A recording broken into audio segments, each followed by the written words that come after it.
The backyard looked like something out of a lifestyle magazine. Fairy lights draped from the pergola candles floating in mason jars, jazz humming from a Bluetooth speaker tucked near the shrubs. 40 guests mingled with glasses of rosé and careful compliments. It was the kind of evening designed to appear effortless, curated joy. Controlled perfection. I stood near the edge of it all, holding a glass of sparkling water with a lime wedge. I hadn't taken a sip. I was too focused on holding the mask in place.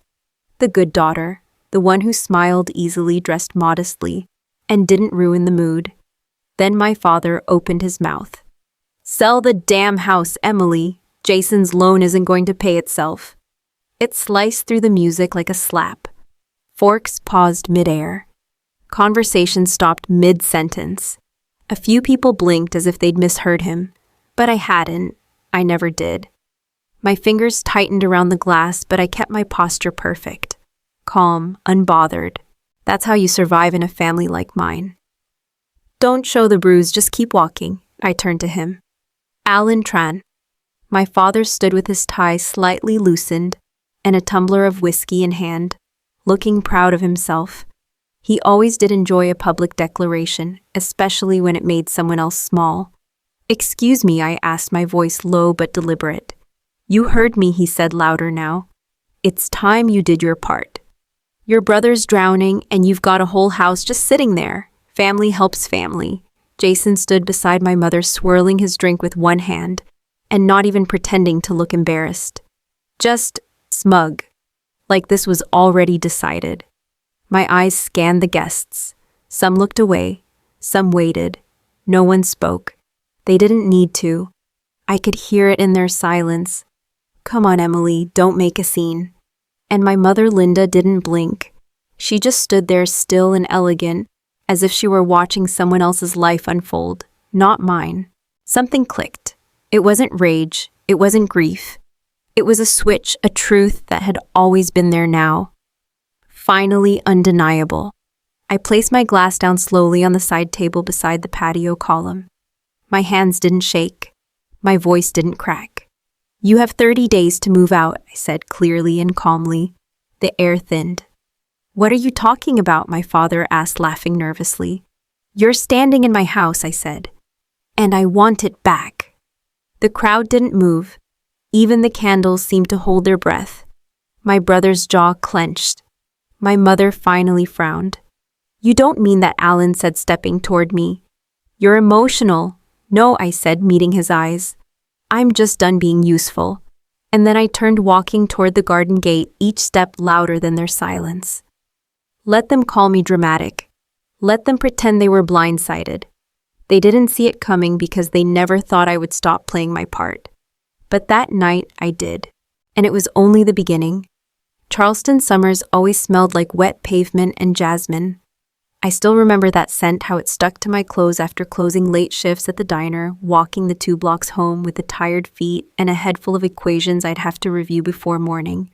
I was 16, still too young to drive, but old enough to carry the weight of being the easy child. Jason, of course, never carried anything heavier than his game controller. He had a custom setup in his room, desk lights, ergonomic chair, surround sound. My parents would bring him snacks while he played whispering so they wouldn't break his focus. When he got a C-, they'd say he tried his best. When I brought home straight A's, they'd glance over the report card and remind me to wash the dishes. At the time, I didn't even know I was swallowing resentment. I thought I was being mature, strong, helpful. By junior year, I was juggling AP classes, 2 part-time jobs, and still cooking dinner half the week. Jason. He was between schools again. My parents told the neighbors he was exploring entrepreneurial paths. Meanwhile, I was calculating whether I could afford a second pair of work shoes before my soles wore through. When I asked for help covering the deposit on a studio apartment near campus, my dad stared at me like I'd asked for a new car. "You're the responsible one," he said. "You'll figure it out." So I did. I budgeted every bonus walked when I couldn't afford gas, and learned to meal prep like a survivalist. I never asked again, never even brought up what Jason cost them. But the moment I'll never forget wasn't dramatic. It didn't involve shouting or slammed doors. It was a Thursday night. I was 21, soaked head to toe from a thunderstorm, dragging myself home from an office internship I'd fought tooth and nail for. My heels squelched as I stepped into the house, hair dripping cold biting through my soaked blazer. And my mom, she poked her head out of the kitchen, frowned and whispered, "Don't drip on the floor." Jason's sleeping. That was it. No welcome home. No "are you okay?" just a warning, not to wake the favorite. I didn't say a word. I went straight to the bathroom, turned on the shower, and just stood under the hot stream for 20 silent minutes, fully clothed jaw, clenched heart wide open to something I'd been refusing to see. That night, something shifted. I stopped waiting to be noticed, and I started preparing to be free. The breaking point didn't come with shouting, no slammed doors, no dramatic fight. It came quietly, like most things in my life had. Jason was in my living room again, feet up on the coffee table wearing a hoodie I was sure he hadn't paid for. There was takeout on the counter, my takeout, and an open energy drink sweating onto one of my coasters. He didn't ask. He never did.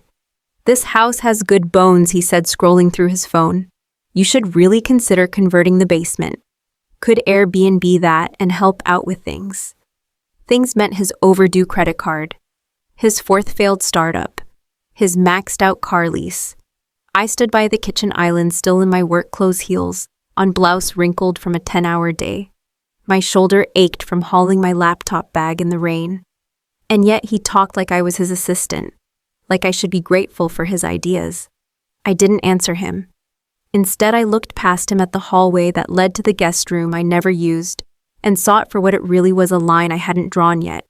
That night, after he left without so much as a thank you, I opened my laptop and didn't stop researching until my eyes burned. LLC formation, deed transfers, title anonymity. I read blog posts, legal guides, horror stories. I joined a forum for women protecting assets from family manipulation. I wasn't the only one. By the end of the week, I had called 2 lawyers. One recommended a layered LLC structure. The other gave me the name of a property manager who'd seen it all. I didn't tell anyone. Not when I filled out the forms, not when I paid the transfer fees, not even when I started house hunting under a new entity name. Because for the first time, I wasn't reacting. I was preparing. Jason texted me 2 days later.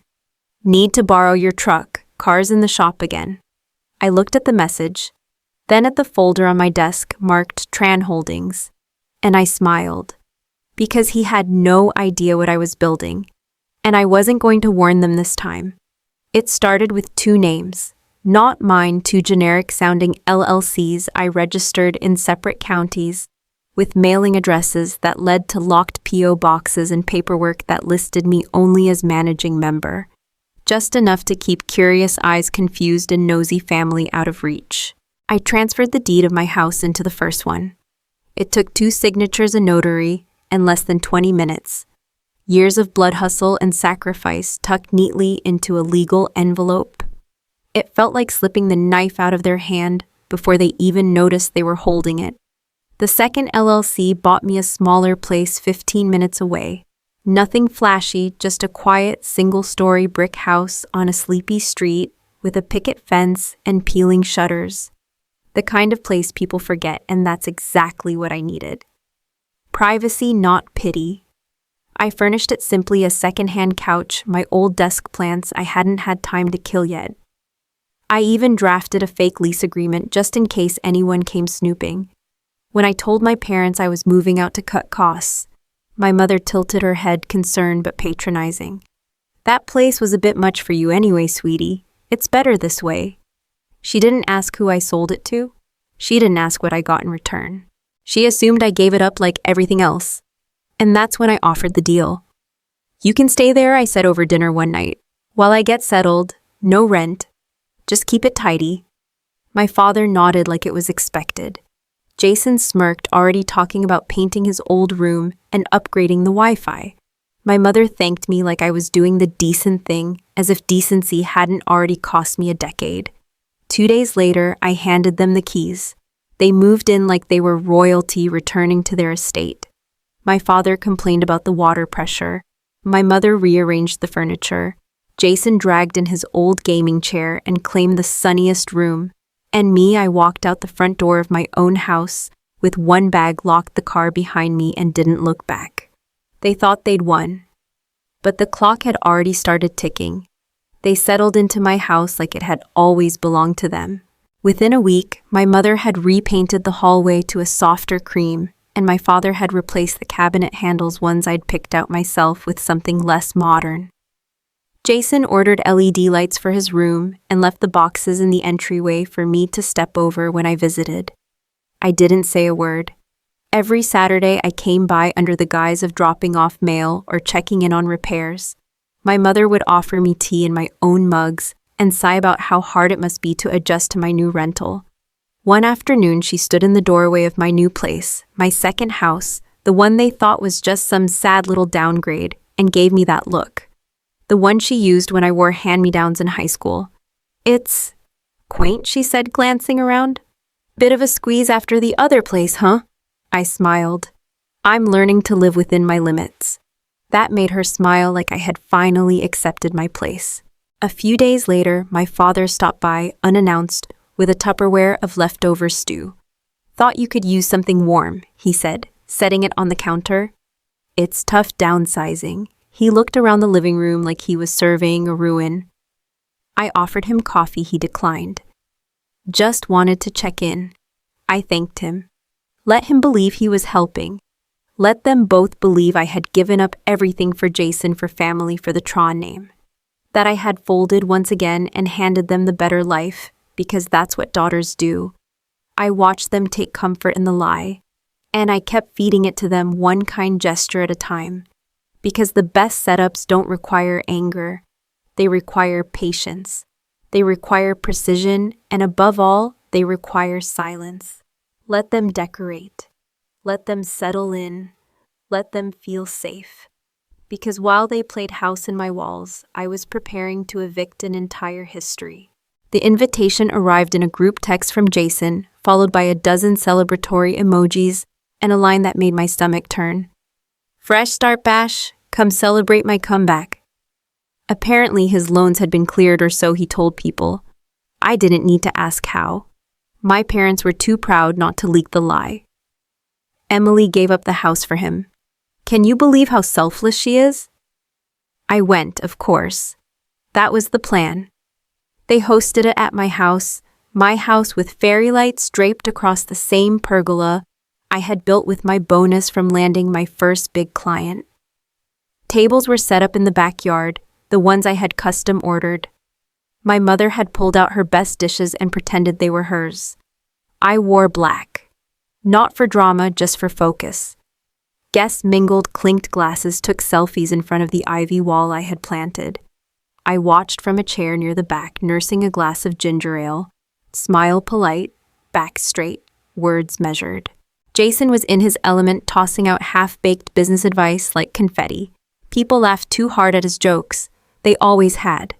Near the end of the night, my father clinked his glass. A hush rippled across the backyard. "I just want to say something," he began, voice thick with pride. "Tonight isn't just about Jason getting back on his feet. It's about family, about sacrifice."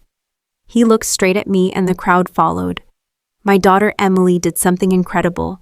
She gave up her dream, sold her house to help her brother. People applauded. I smiled. Then he added, "And if we ever need her again, I know she'll step up, because that's what family does." That was my cue.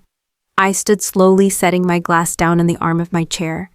"You're right, Dad," I said calmly. "Family should step up, but what family doesn't do is lie, manipulate, or take advantage of the only child who ever stood on her own 2 feet. Silence spread like spilled wine. I looked around, meeting eyes. I didn't sell the house. I still own it, and the one I live in now. That's mine too. Both are under LLCs, which means legally I'm your landlord. My mother blinked like I had slapped her. Jason's smirk disappeared. My father stared at me confused, unsure whether to deny it or demand proof. "And as your landlord," I continued, voice steady, I'm giving you 30 days notice. Effective immediately, someone coughed. No one clapped. I sat back down, smoothed my dress, and took another sip of my drink. No one knew what to say. Perfect. Let them sit in the silence. I'd lived in it long enough to know exactly how loud it could be. The official notice arrived in a thick envelope delivered not by me, but by my lawyer. I wanted it to be clean, legal, impersonal. That alone would say more than I ever needed to. 30 days, no extensions, no exceptions. I expected chaos. I got silence at first. My phone lit up the next morning with missed calls from my mother, followed by a text from Jason that simply read, "Wow." Dramatic much I didn't reply. 3 days later, my mother finally got me on the phone. Her voice trembled soft and wounded. "Emily, sweetheart, where will we go? We're not young anymore. Your father's back isn't what it used to be. We made mistakes, sure, but how could you do this to your own family?" I didn't raise my voice. I didn't cry. "You treated me like a backup plan," I said. I just stopped applying. She was quiet after that. I heard her breath catch the kind of sound people make when they finally realize you're not bluffing. I didn't feel guilty. I'd spent years twisting myself into knots to earn their concern, their respect, their belief that I mattered as more than a resource. But guilt had long since burned out. What was left was clarity. On day 30, I parked across the street from the house and watched them load the last of their things into the back of an aging SUV. My father moved stiffly. Jason paced with his phone glued to his ear, barking something about deposits and deadlines. No one looked my way, and I didn't wave, didn't step out, didn't say goodbye. I just stood there behind the glass watching them go. No yelling, no grand closure. Just the sound of an engine pulling away from something that had never truly been theirs. The news came through a friend of a friend, typical Charleston grapevine. I was having lunch with Asha, a coworker whose cousin worked at a mid-sized finance firm downtown. "You didn't hear," she said, lowering her voice like it was scandalous gossip. "Your brother's under investigation. Allegedly used client names to secure private loans, unlicensed referral deals, real messy." I blinked. "Jason." She nodded. "They're digging through everything. Word is your name came up on one of the loan applications." I didn't flinch. "He forged my signature. Looks like it. But they couldn't tie it back to your assets. Everything's shielded." I nodded slowly. LLCs. That night, I found the email in my inbox, a forwarded copy of a loan application with my name on it. Poorly faked signature, no supporting ID, sloppy, arrogant. I didn't call him. I didn't yell. I just forwarded it to my lawyer with a single line, "Add this to the file." 2 weeks later, Jason's car was repossessed, his bank accounts frozen. Then his photo appeared in a local business segment, grainy mugshot, followed by the headline, "Charleston startup consultant accused of financial misrepresentation." I didn't smile. But I didn't look away either. My parents were blindsided. My mother called, crying voice thick with disbelief. "This family is cursed," she sobbed. "Why is this happening to us?" I didn't soften. "It's not a curse," I said. "It's a consequence." She went quiet. I imagined her sitting on a couch she could no longer afford, surrounded by echoes of a life built on excuses. I hung up before she could respond. They never thought Jason would fall. And they never imagined I wouldn't be there to catch him. 6 months later, I stood in a corner of a marble floor lobby, heels sharp against stone, waiting to go on stage. My team was upstairs preparing investor decks for a new green tech accelerator we just launched. Company number 3, the kind I used to dream about when I was eating instant noodles in the break room of my old job, pretending I wasn't invisible. A photographer snapped a candid shot as I adjusted my blazer. It would end up on the cover of a regional business magazine next to the headline, "The Quiet Founders." Changing Charleston. I didn't post it. I didn't need the applause. But someone else saw it. That weekend, my phone buzzed with a message from my mother. "We didn't know. You own your own company, or 3 is the house in the article, yours, the oceanfront one. There was no apology, no we were wrong, no we're proud of you. Just stunned realization that I had become someone they didn't recognize and couldn't reach. I stared at the message for a long time. Then I locked my phone and set it aside. Later that week, an email came in. From Jason Tran, subject coffee talk catch up. No explanation, no remorse, just a casual attempt to slip back in as if we were old friends who drifted. I didn't open it. I didn't even click. I hovered over the subject line once, then hit delete. No reply, no reaction.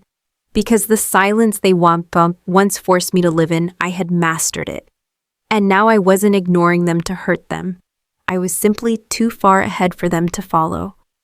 The ballroom shimmered in candlelight and applause. I stood at the podium in a navy suit that fit like armor, looking out at rows of young women, fresh ambition in their eyes, fear tucked somewhere behind it.